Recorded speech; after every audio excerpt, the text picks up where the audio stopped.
Iya. Bismillahirrahmanirrahim. Assalamualaikum warahmatullahi wabarakatuh. Alhamdulillahirabbil alamin. Wassalatu wassalamu ala sayyidina Muhammadin wa ala alihi wa ala ashabihi ajma'in wa ala man tabi'ahum bi ihsanin ila yaumiddin. Amma ba'd. Allahumma rabbana taqabbal minna innaka antas samiul alim wa tub alaina innaka antat tawwabur rahim. Allahumma amin.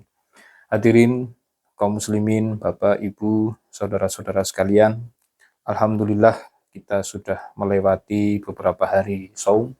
Semoga saum-saum yang sudah kita lakukan, sudah kita laksanakan, ada yang sudah diterima oleh Allah Ta'ala. Jika seandainya kita tahu, kata sahabat Ibnu Umar radhiyallahu anhu, seandainya saya tahu ada satu saja ibadah saya yang Allah terima, itu sudah cukup untuk masuk surga. Dan kita pun juga tahu, dari sekian banyak ibadah yang tersedia di bulan ini, di bulan Ramadan ini, ibadah saum itulah yang paling afdol, yang paling utama, salah satu yang pahalanya paling besar. Jika itu yang Allah terima, tentu hasilnya akan sangat luar biasa. Kaum muslimin rahimakumullah, tema kita menjelang berbuka ini selalu sama untuk tahun ini, yaitu berkaitan dengan Al-Quran dan kebangkitan. Pada kesempatan kali ini, kami ingin mengangkat sebuah firman Allah Ta'ala, sekaligus nanti berkaitan dengan hadis Nabi SAW, bagaimana Al-Quran ini membangun akhlak manusia. Allah Ta'ala berfirman, Bismillahirrahmanirrahim. Laqad kana lakum fi rasulillahi uswatun hasanah. Surat Al-Ahzab ayat 21. Ayat yang insya Allah kita semua familiar, kita semua sering dengar. Telah ada pada diri kalian, pada diri Rasulullah untuk kalian, uswatun hasanah, suri tauladan yang baik.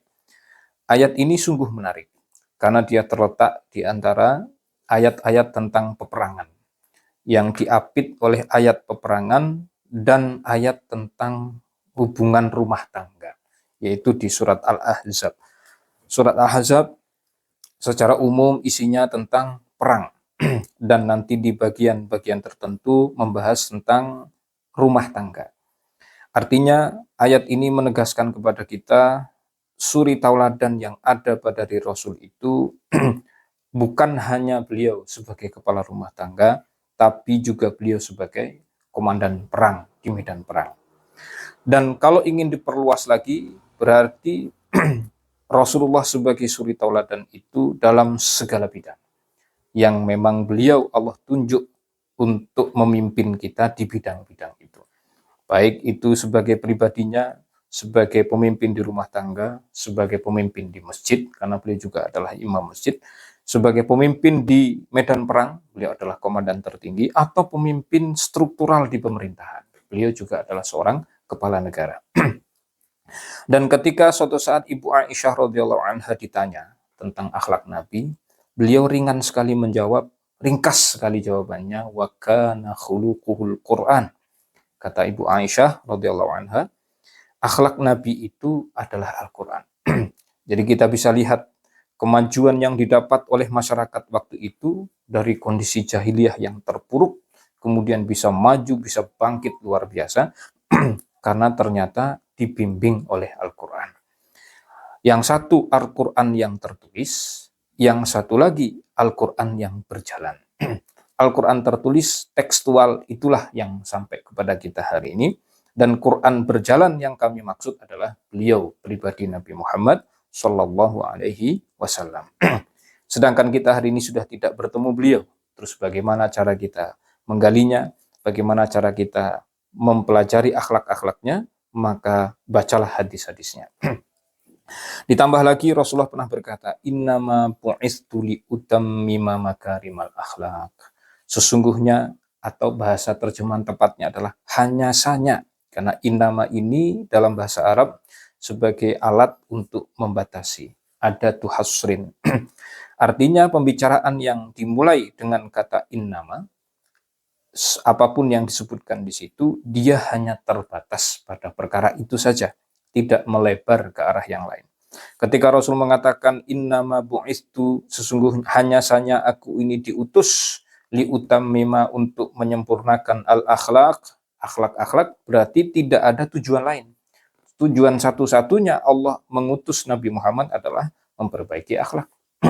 Kok bisa? Bukannya ada firman Allah dalam Al-Quran, manusia dan jin diciptakan untuk ibadah kepada Allah. Lalu apa hubungannya dengan akhlak? Nah, itulah hubungan eratnya.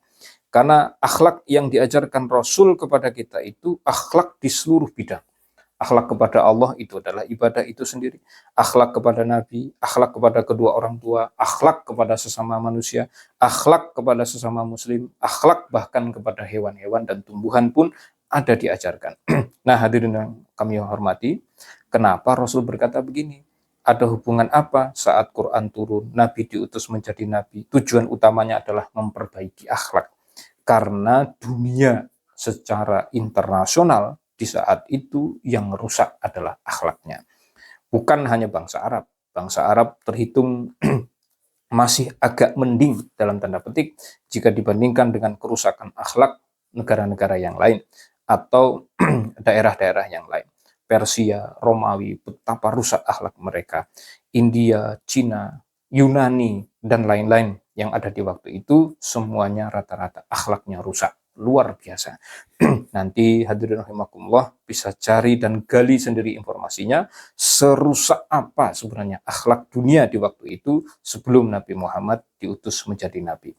Maka hari ini bisa kita lihat, rusaknya akhlak itu kembali berulang. Sejarah selalu mengulangi dirinya sendiri.